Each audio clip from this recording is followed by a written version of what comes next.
Hello, dear listeners. Thank you for joining in the latest episode of Corner Your Market podcast. Today, I have a truly inspiring guest who has conquered various industries with her unstoppable entrepreneurial spirit. And she also happens to be Miss Idaho 2023.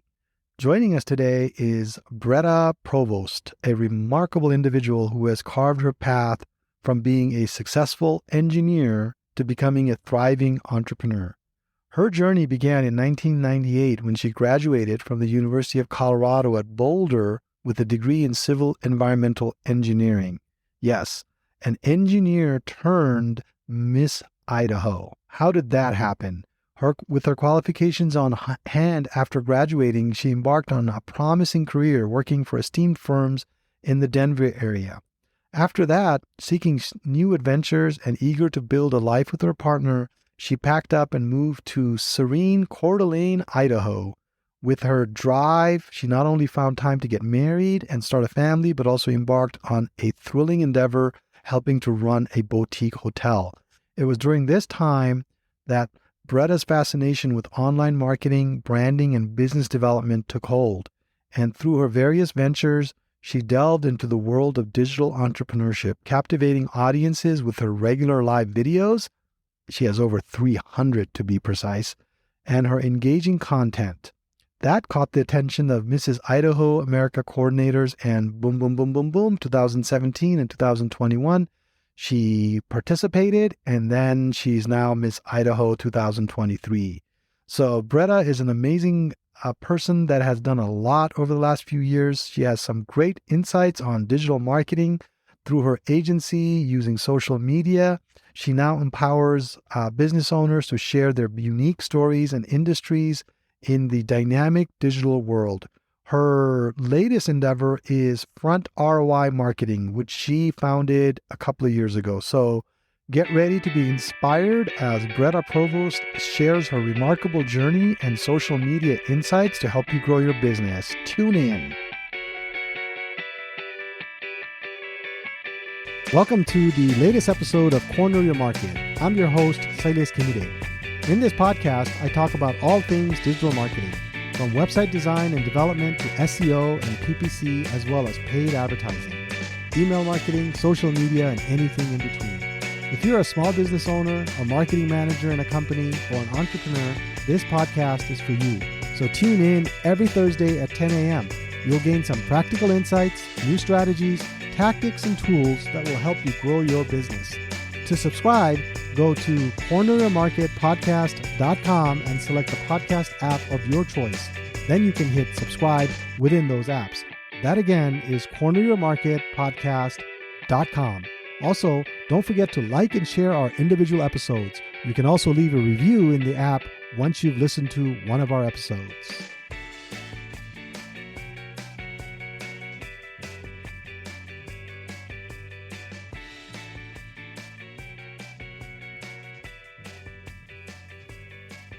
Thank you for joining me, Bretta. I really, I'm glad you're able to make it today on this podcast. Like I mentioned in the introduction, you have a lot of varied experiences in lots of different things. But today, we wanted to talk about your social media expertise and along those lines of digital marketing. So, I wanted to start off by asking you where you see social media as we're almost at the second half of 2023 coming up. So where are things right now in terms of social media from the way you see it? Well, thank you so much for having me on the podcast. Super excited to share a little bit with you. And I think it should be noted that social media works because we met through social media. That's right. I forgot to mention and that. that you can have real relationships, meet some really cool people through social media. And I'm sure a lot of, maybe some of the negative has been in the news, or we hear a lot of negative things, but I do think there's a lot of positives. We can use it for good and not evil. And Right. I would say a lot of the things as far as what's trending. I have a funny saying that I tell a lot of business owners that especially Facebook, I feel like nowadays is a little bit like the phone book, but it's like where you get a little more information than the phone book, where you can find people. And even though you may or may not get people directly from your social media page, they're going to check up on you on that page. And so it Right. reinforces whatever else that you're doing on your social channels and the message and the connection that you're trying to make. And I think probably one of the big trends is using it as that connection tool with some of your clients and customers. No, that's an interesting observation you made on Facebook, because I am seeing postings and updates on Facebook from friends and family just decline over the years. I don't know if those are, you can support that with data points or not, but I find LinkedIn to be that case for me on the business side of things, where you kind of check up on somebody on LinkedIn, right? But Facebook, I guess, I mean, like for instance, we met on Instagram, and I don't think I've ever been to your Facebook page. I've only looked at your website and your Instagram page to learn about you. So it's interesting what you said about Facebook. How are you seeing people use different channels now that you mentioned, these different vehicles? Like, how do people use Instagram and Facebook and LinkedIn, and how is their engagement levels on all those things? Well, I think each platform offers something a little bit different. And I guess I grew up on Facebook. So it's still, I think for me personally, is, where I see the most engagement on my personal page. Oh, okay. And versus like Instagram's a little newer. And but I also really enjoy LinkedIn because it's got a longer staying period, meaning you can post something, people are still going to like and comment and view it a week, 2 weeks, 3 weeks later. Where, as we know, on Right. Facebook, Instagram, for sure, on Twitter's come and gone. Gone. Yeah. Gone. And Yeah. where Facebook and Instagram might be a few hours, or maybe a day or two, depending on what you're posting. So I think, for people that are looking for where they should be spending their time and what channel, is like doing a little bit of research in terms of like, who are the people that are on those channels? Are you business to business? Well, obviously business to business, I think LinkedIn is the place that you most likely want to be. And there's a big opportunity on LinkedIn because not that many people post that regularly. So if you Right. take the time to connect with people and comment and interact with them, I think it's still a pretty wide open opportunity. And I know you can do even more with premium depending on what your goals are. Right. On LinkedIn, I think I've revamped my own LinkedIn and also our business LinkedIn. Some of the things that we've been able to do there is I've been posting articles on there just to build some thought leadership around some of the topics that I work on. And then those have been interesting to me. What you said about the longer shelf life is very true, because I'll post something and then maybe 3 weeks later I see somebody like it. I'm like, oh, okay, so this is still being shown, because my experience is, oh, after a couple of days, did anybody even see it, But yeah, I did notice that. The other part that I've also found interesting is just organically posting on LinkedIn also gets a lot more traction.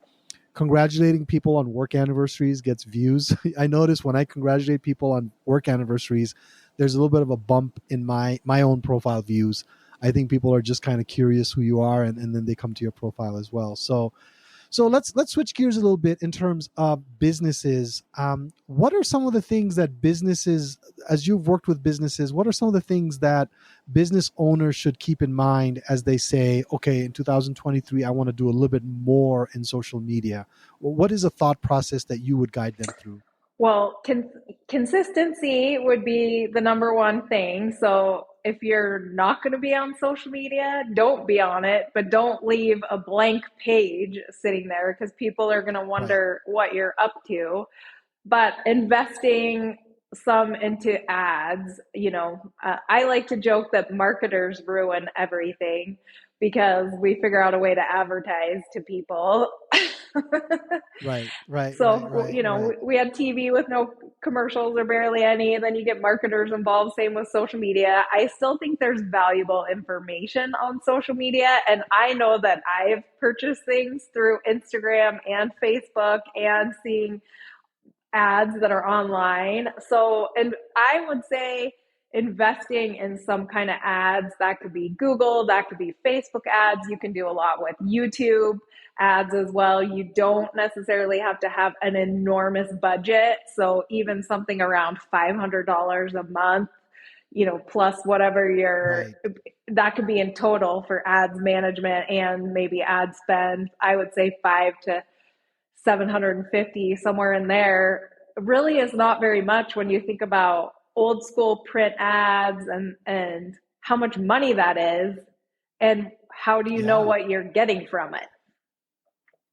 I don't even know how much the old phone book listings would cost, but I would think it would be, more expensive than that. I remember a half page ads on phone book in the phone book was 12.50 or something, at least in some of the towns Oh I lived yeah, in. and So and that didn't do anything for you. Well, maybe it did if you're a garage,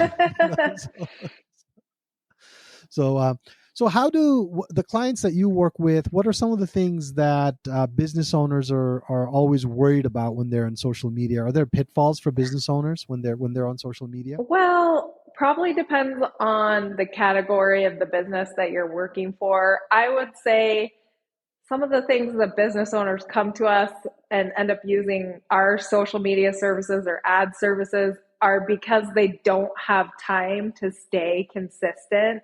And we help Okay, them incorporate their voice. So we're not just, it's not going to be Bretta's voice. We want to say, okay, what is this business about? How can we help convey that in a message? And I mean, you're obviously can have, we're helping out a restaurant, and you're always going to have people that are going to comment, certain things. And right. seems like it's toned down a little bit, which is good from 2020, 21, that everyone was at home being the keyboard warrior, having Yeah, something to yeah, say. But we should all go back to what we learned from our grandmother, which was if you don't have something nice to say, don't say it at all. Uh, right. The reputation part of it is very interesting to me. I had a situation not too long ago where a client got a negative review from a patient that they were working with. And then that person told their friends to go on the page and leave negative reviews. And all of a sudden, all their friends are piling on as well. I'm like, what? That's not even fair to the business mm-hmm. because they didn't even get the service from that business, right? I mean, it's hearsay to, so yeah, I think maybe we have laid off a little bit, but, I'm also seeing some negative things there as well. Um, so how does a business owner decide which channel to invest in? What are some things that they need to think about? Because there's a lot of channels There out there, are, right? and you could spend your whole life, right, scrolling TikTok, Yeah, yeah, you could. LinkedIn, so You could. any of the channels. Trust me, I get sucked into it just like I actually use a timer because I do like to go on a TikTok because it is kind of a little more Okay. irreverent, so you can find some interesting content on there. And I set a timer for 10 minutes for myself. Oh, you And do. Okay. because then Okay. Okay. otherwise Got it. an Got it. hour will have gone by.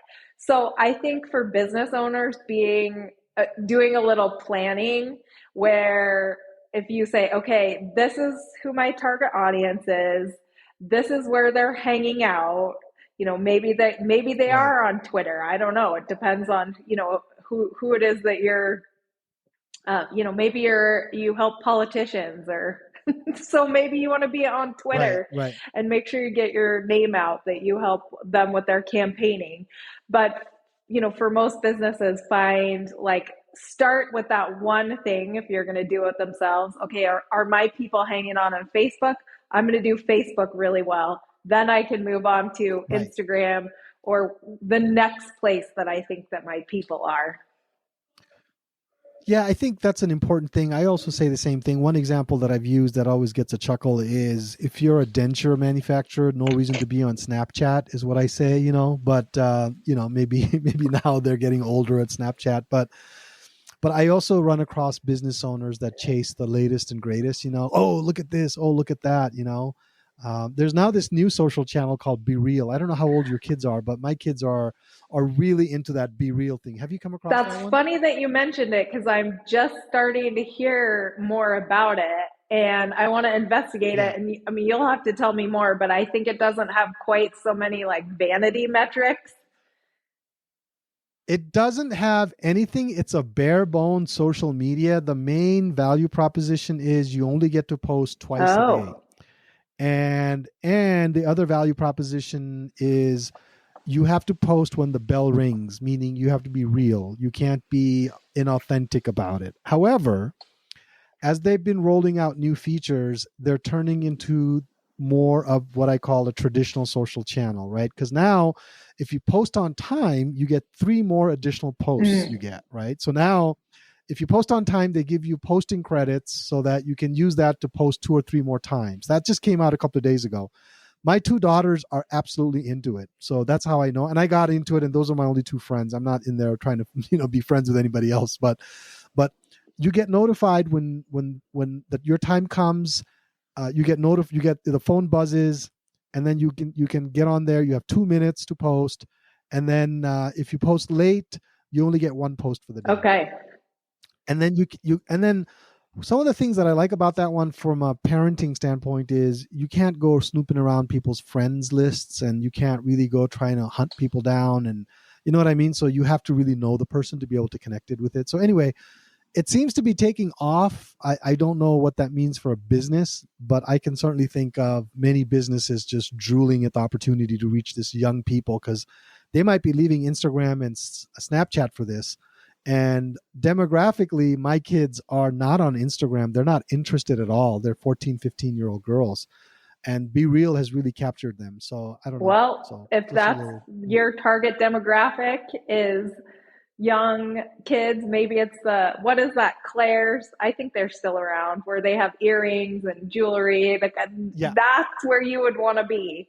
So exactly. You got to go after the channel, go after the audience, not the channel, right? exactly. So, so tell me, you've mentioned consistency before. From a content creation standpoint, what do you do to stay consistent, For me personally, or what do I recommend for, or just anybody, well, for businesses, for you, for everybody, I would anybody? say, well, and you're kind of onto something, or maybe the social channel, the Be Real is onto something where, because you could go and post 14 times a day on any of these channels, Right. that I think it might be a good thing if there was a limit. So I'm kind of digging that Okay. philosophy.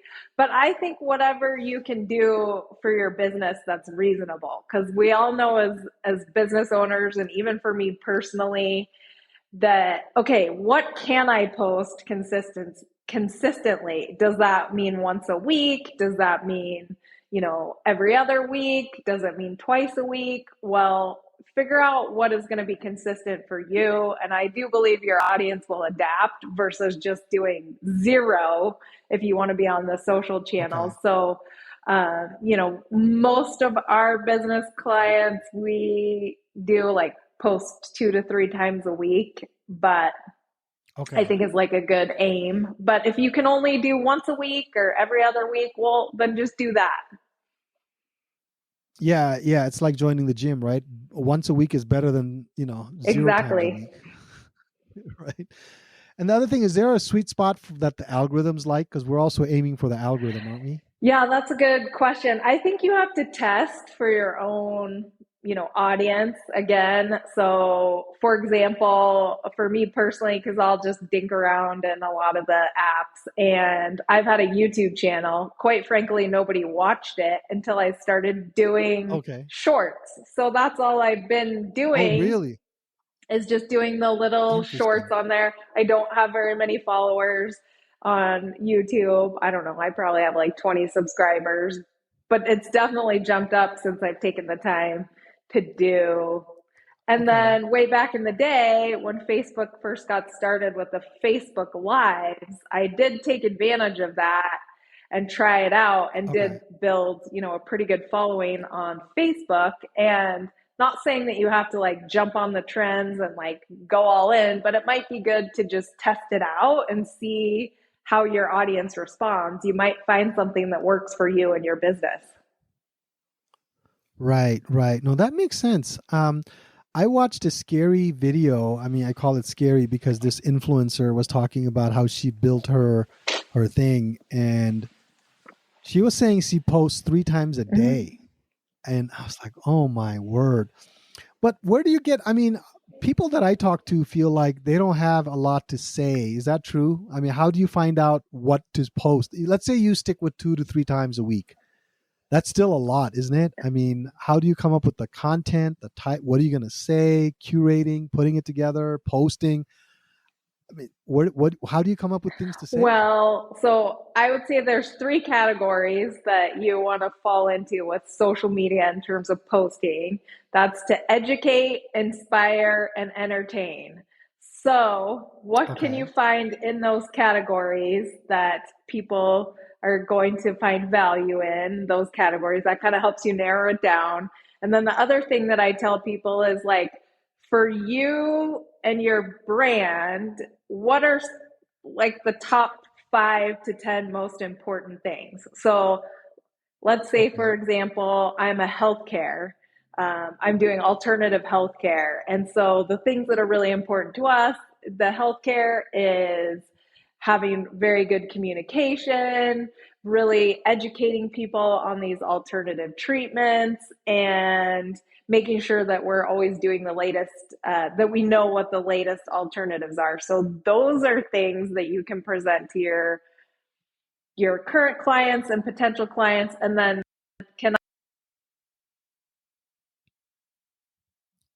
so you broke up there.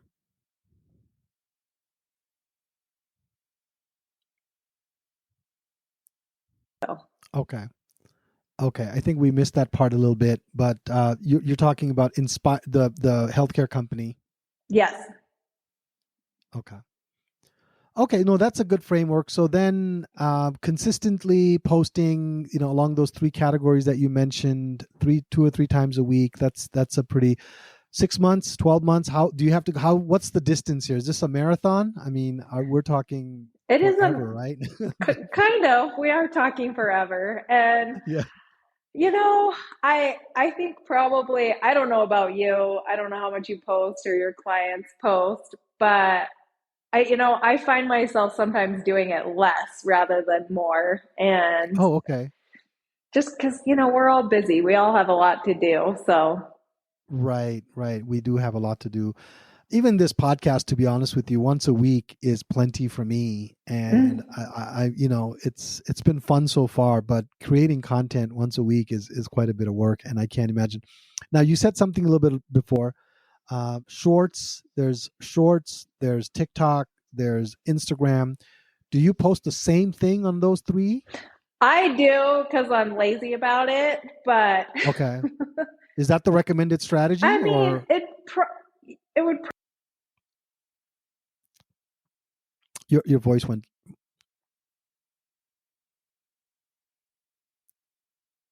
Yeah, I can hear you. Okay. Okay. Uh, that it would probably be better for a brand to tailor it a little bit to each platform Okay. based on what the audience is consuming. Right. But if you're doing it for your own personal brand building, though, I think that it's okay to post all three because. Yes, and I know I talk to you as far as doing videos, and I'll share my little trade secret, which is I will do some of my education and talking videos. I will film them in landscape and stand in the middle, and then I Okay. will cut them into a vertical from just Oh, using. okay. Got it. So then you can do some horizontal and some vertical and use them in both places. Okay. That's right. I remember you mentioning that to me. Yeah. Yeah. So let's say you have somebody that is just recent, they're interested. What does it take to get started? I mean, are there specific, like you just mentioned cutting, are there specific video editing tools? I guess the question is, how much do you edit some of the stuff that you post? I I would say, you know what amazes me when you do look at some of these short form videos and the videos that you see, I always wonder, I should start asking people how much time do they actually edit and how much time it takes for a video. So I will tell you this, that from start to finish for one of my videos, and I usually film videos that are a minute or less, it probably takes a half an hour between, Half an hour. well, like coming up with the idea, writing it out, you have the content, you film it, you edit it, you post it. Okay. So if that gives Okay. an idea, and mine are somewhat basic. So if you're doing a bunch of fancy cuts and doing all sorts of, it probably takes time. But I don't know. Now we have all this cool AI stuff coming out. Who knows? Maybe it'll get easier. Yeah.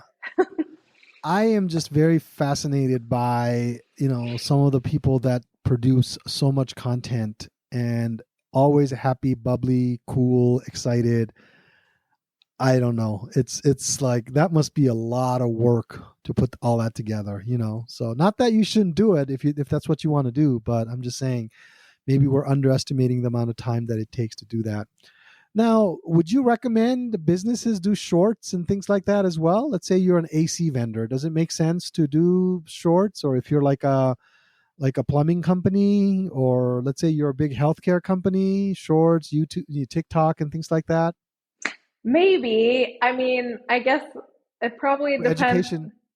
You can do the education piece, and it does get more. I don't know what the statistics are right now off the top of my head as far as like TikTok demographics, but I'm sure you can find your little niche that you have on there. And I remember, when TikTok came out, kind of it was got super popular during the pandemic, and the I had the hashtag that was, I followed a lot of people, which was moms of TikTok, and they were all these like Okay. funny videos. So I think you can find your little group of who you're looking to target. Mine was purely for fun, and they were making, funny videos about what it's like to be married and kids and, just having a good time. And so I think you can find your people again and connect with those brands and to just test it out, like see how does it go? Do you get a good response doing some of the shorts and some of the videos, but then again, keep it within reason if you're doing it yourself, or maybe you Right. hire a company and try it out and um, Yeah. see how it goes.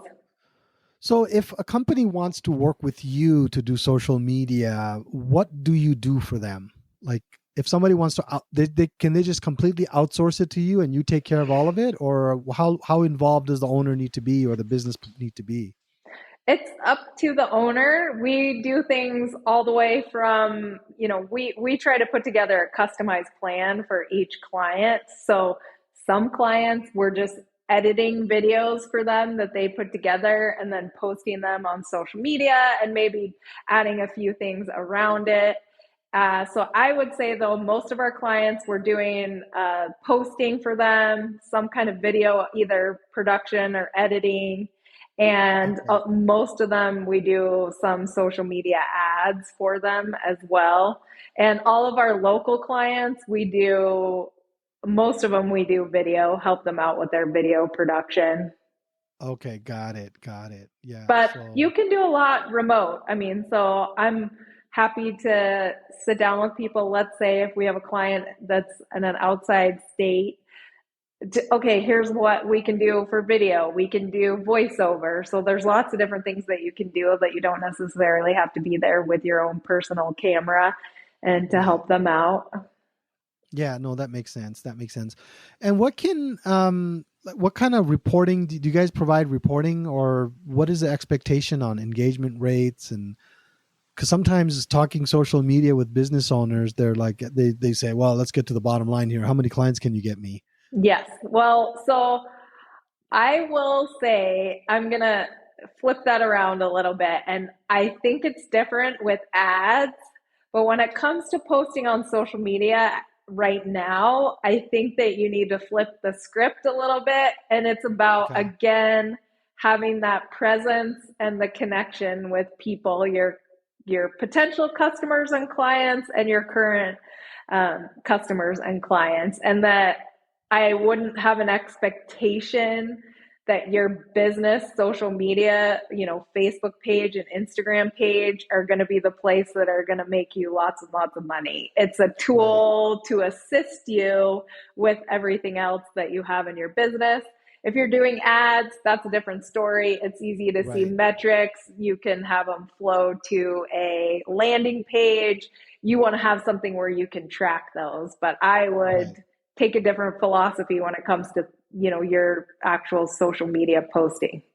Does for those businesses, I mean, does Instagram? I have not done this, so I'm not familiar with it. But do they give you like metrics on the back end on, let's say if you have a business page, but you're not advertising, and you're just doing engagement? Does it give you metrics in terms of what are some metrics that they give you? The back of Instagram, it just gives you some basic metrics, meaning Okay. like how many people, how many impressions, the reach, engagement. So you can get Okay. an Got it. idea. And it's probably going to be more to your benefit of consumption. It's like, what are the people that I'm targeting? What is it that they're enjoying, liking, interacting with so that I can give more of that? You know what? I have, and this is crazy. So Facebook used to give you all the data on your pages. Uh huh. You could go back like a couple years. Now they only do 90 days, which I think is Oh, so silly. It's right. like, Why? why do I even bother? But this is a newer thing that they've done. So if anyone from Facebook is listening, which they don't listen to me, even though we, are clients and people pay them lots of money, just saying. No, I mean, to me, honest with you, them trimming down like that is actually a lack of vote of confidence in their platform, in my opinion. Mhm. Because, yeah, I mean, I did not know that. I haven't looked at organic metrics in many, many years on Facebook.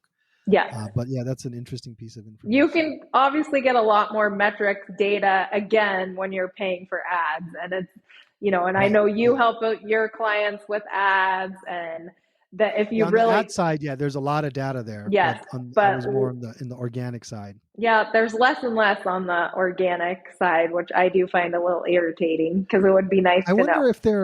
wonder if they're mirroring Google, because Google's search engine, the search console, only gives you 90 days as well. Hmm. So for the organic stuff, so maybe that's what they're doing, is they are mirroring that, because on the Google ad side you can get data all the way back. Although analytics gives you data, so I don't know why they did that. So if anybody from Facebook listens to this, not that they haven't been very helpful on a lot of things I've posted for them, but maybe they will. You never know. They You could never know. change. Yeah. So on the organic side, it's more about the branding, about the presence, about it being a tool, about being it one more vehicle for you to reach your audience and build that relationship and things like that. Now, if they happen to go to your website and buy and whatever, that's an added bonus, right? So, but it's not Yes. a primary driver of why you do what you do. Okay. Okay. What is the main objection that you come across when businesses, when you say you should do social media because I feel like it's a good thing? What are things that people say, I don't want to do it?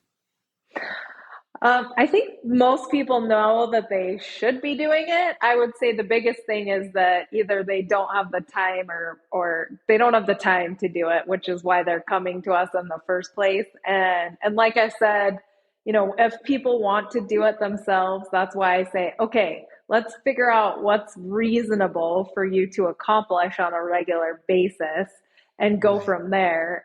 So if it's only once a month, if that's all you can handle, then let that be what it is.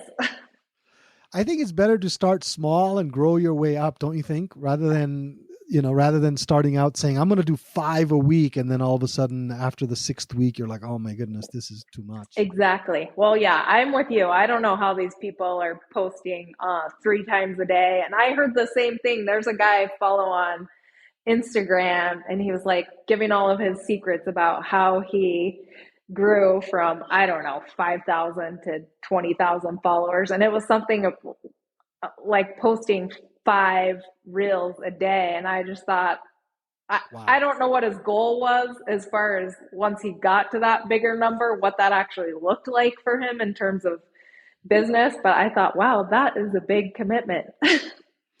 That is a big commitment. And it's, yeah, I mean, it depends on your goal. If that's all you do and your goal is to, I know a lot of people that do that are also doing affiliate marketing and they have different revenue streams that they're trying to, Exactly. build to. So I think there's got to be a value proposition for people to be doing this because at the end of the day, we got to pay bills, right?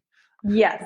And I So, think it's different for a lot of those people that I think you nailed it, which is that they're doing some kind of affiliate marketing, and that it is helpful to have those kind of numbers, or they want to be doing more influencer yeah. markets. And I mean, the other instance that I can see, so like, for example, I was talking to a friend of mine here who I want to follow up with, but she's a makeup artist and works her butt off, has a great following on social media, but she hasn't really leveraged it. So I'm talking to her like, okay, you would be the perfect kind of person to do some kind of, class, or you put together, anyway, been talking to her about monetizing it, where I think that's a great fit, but just somebody who's selling burgers, or it's more Yeah. about the presence.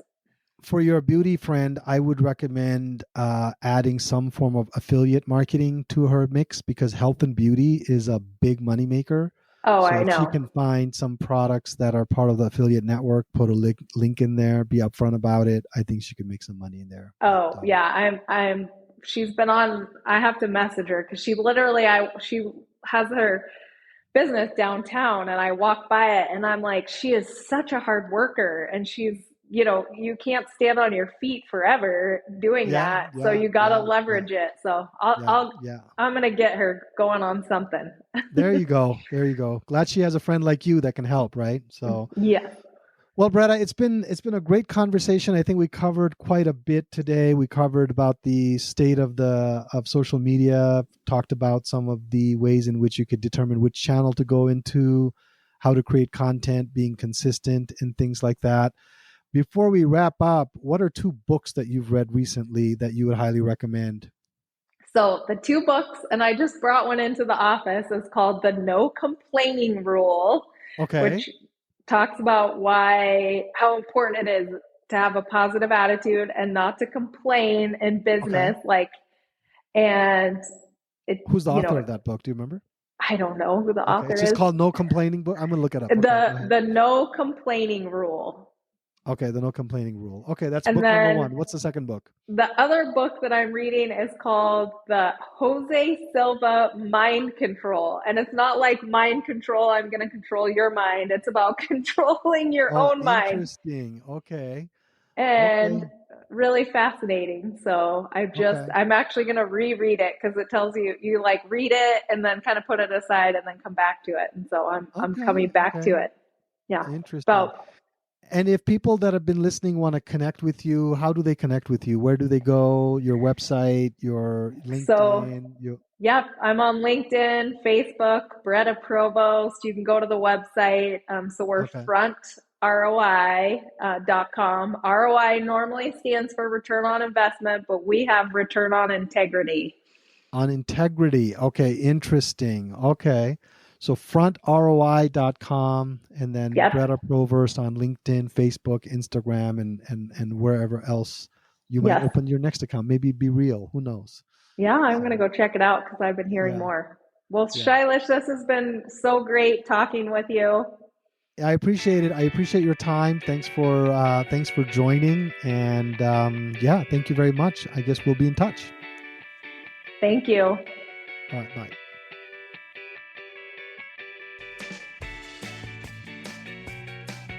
If you're a small business owner, a marketing manager at a company, or an entrepreneur, please tune in weekly.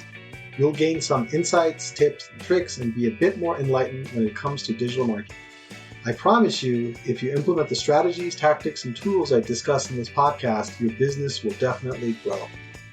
Please subscribe to this podcast. You can do so by going to corneryourmarketpodcast.com and subscribe with the listening platform of your choice.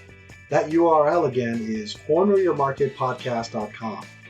Don't forget to like and share this episode with your friends and colleagues. Also, don't forget to leave a review. Those mean a lot to me and can help others that would benefit from the information I share. Finally, I would love to hear from you. I love getting listener emails. So if you have questions, feedback, or any general comment about the topics I discuss on this podcast, feel free to send me an email. I will be sure to share and discuss your feedback on the air if it will benefit our listening audience. You can write to me at connect@corneryourmarketpodcast.com. Just put listener comment in the subject line.